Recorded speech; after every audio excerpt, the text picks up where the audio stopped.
এদেশের শিক্ষা ব্যবস্থা আজকে তো সম্পূর্ণ ধ্বংস করে দিয়েছে সেই স্বৈরাচারী সরকার। আমি ঢাকা বিশ্ববিদ্যালয়ের কথা আলাদা করে বলবো না, আমি গ্রামেগঞ্জের কথাই বলি।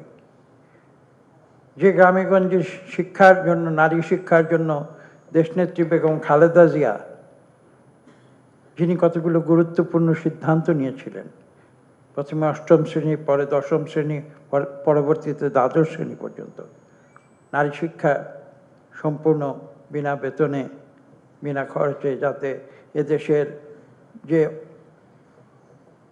ডিসঅ্যাডভান্টেজ, যে নারী সমাজ, তাদের শিক্ষার প্রসারের জন্য যে গুরুত্বপূর্ণ সিদ্ধান্তগুলো নিয়েছিলেন, তার ফল তো আজকে আমরা কিছু পাচ্ছি, একেবারে যে পাচ্ছি না তা নয়।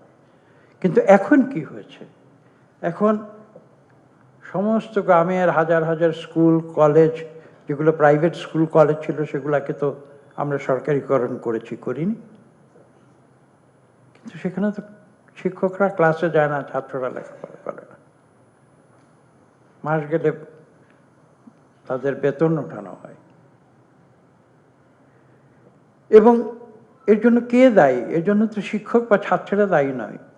এই জন্য দায়ী সেই সরকার যারা বিগত 15 বছরে শিক্ষা ব্যবস্থাকে সম্পূর্ণ ধ্বংস করে দিয়েছে, ডেলিবারেটলি,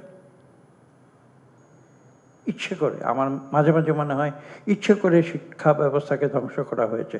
কেননা দেশের মানুষ যদি শিক্ষিত হয়, তাহলে কিন্তু সেই অন্যায় সরকারকে তারা প্রশ্ন করবে।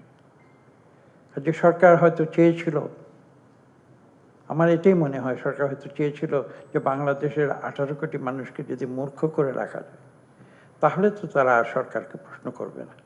এই শৃঙ্খল থেকে কিন্তু আজকে আমাদের বের হয়ে আসছে।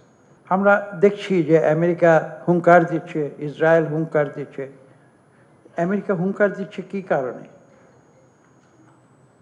তাদের যে শক্তি আজকের পৃথিবীতে, আমরা স্বাভাবিকভাবে যখন জিজ্ঞাসা করি তখন মানুষ কি বলে? আমেরিকা কেন বিশ্বের সবচেয়ে শক্তিশালী দেশ? আমেরিকা বিশ্বের শক্তিশালী দেশ কারণ তারা অস্ত্র শস্ত্রে বিশ্বের সবচেয়ে শক্তিশালী, তারা অর্থের দিক থেকে বিশ্বের সবচেয়ে শক্তিশালী। সেই কারণেই তো তারা হুমকি দেয়, এটাই বলবে কাউকে প্রশ্ন করে। কিন্তু আমি যে কথাটি আপনাদের বলতে এসেছি, আমেরিকা কিন্তু তাদের অর্থের কারণে বা অস্ত্রের কারণে বিশ্বের শক্তিশালী দেশ হয় নাই। তারা বিশ্বের শক্তিশালী দেশ হয়েছে যে কারণে, সে কারণটি হচ্ছে এই, যে আজকের বিশ্বে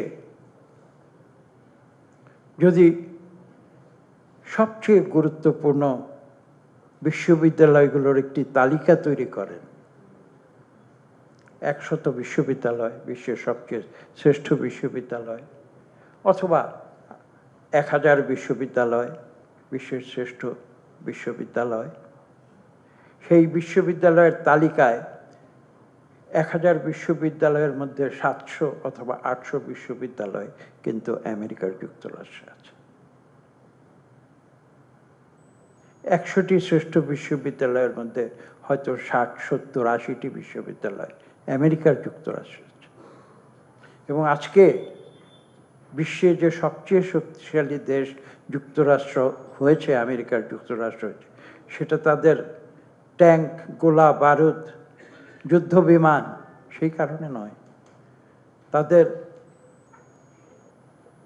যে বড় বড় কোম্পানিগুলো, যারা সারা বিশ্বে অর্থনীতির দিক থেকে ফোর্বসের তালিকায় সবচেয়ে বড়, সেই কারণে নয়।